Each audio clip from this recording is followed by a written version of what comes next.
Miss হবে না আপনার পছন্দের টিভি শো। দেখুন জি5 অ্যাপে একদম ফ্রি।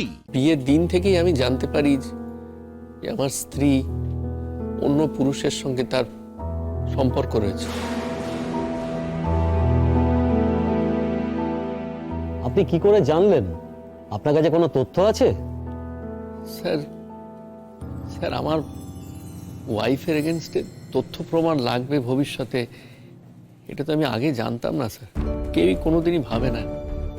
সেই কারণে স্যার আমার কাছে তথ্য প্রমাণ নেই স্যার, সাক্ষীও নেই স্যার। এই যে আজকে আমার স্ত্রী এখানে কাঠগড়াতে দাঁড়িয়ে আছে, ওর বিরুদ্ধে অভিযোগ হচ্ছে ও হয়তো আমাকে খুন করতে চেয়েছিল। কিন্তু স্যার আমি স্যার দায়িত্ব নিয়ে আপনাকে একটা কথা বলছি। এই যে স্যার এখানে দাঁড়িয়ে আছে এই ছেলেটা শতদ্রু মিত্র, এই হচ্ছে সবকিছুর মূলে স্যার। আপনাকে যার কথা এতক্ষণ বলছিলাম, এই ছেলেটির জন্য এতগুলো কাণ্ড ঘটেছে, এই ছেলেটির উস্কানিতেই হয়েছে স্যার। একদিন আমার ভাই আর ভাইয়ের স্ত্রী ওরা স্যার একদিন বাড়িতে ফিরেছে দুপুরবেলা। বাড়িতে ফিরে স্যার ওরা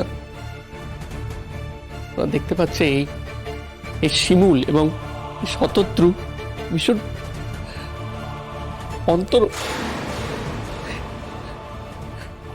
অশ্লীল অবস্থা।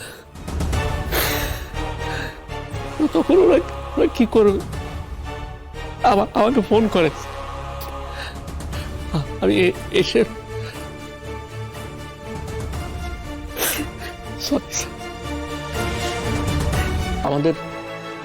আমাদের বিছানা আলাদা হয়ে গেল। আমার সঙ্গে ও তারপর থেকে আর শুতো না।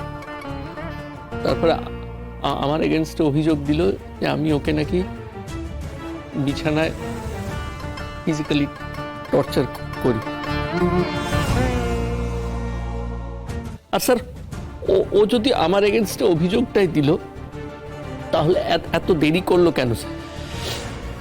আমি তো মানে তো প্রথম রাত থেকেই ওকে টর্চার করেছি, তাহলে এত দেরি করে অভিযোগ করলো কেন?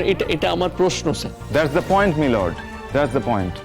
উনি যদি পারভার্টি হবেন তাহলে বিয়ের পরের দিন থেকে উনি ওনার স্ত্রীর ওপর অত্যাচার করবেন, কিন্তু না, উনি সেটা করেননি।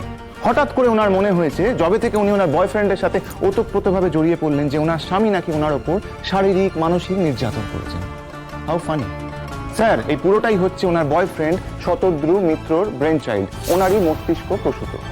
আসলে কি বলুন তো, আজকে যে উনি ওনার অপরাধের বোঝা নিয়ে কাঠগড়ার সামনে দাঁড়িয়ে আছেন, এই পুরো অপরাধের দিকে ওনাকে চালিত করেছেন ওনার boyfriend. Yes sir. Objection milord.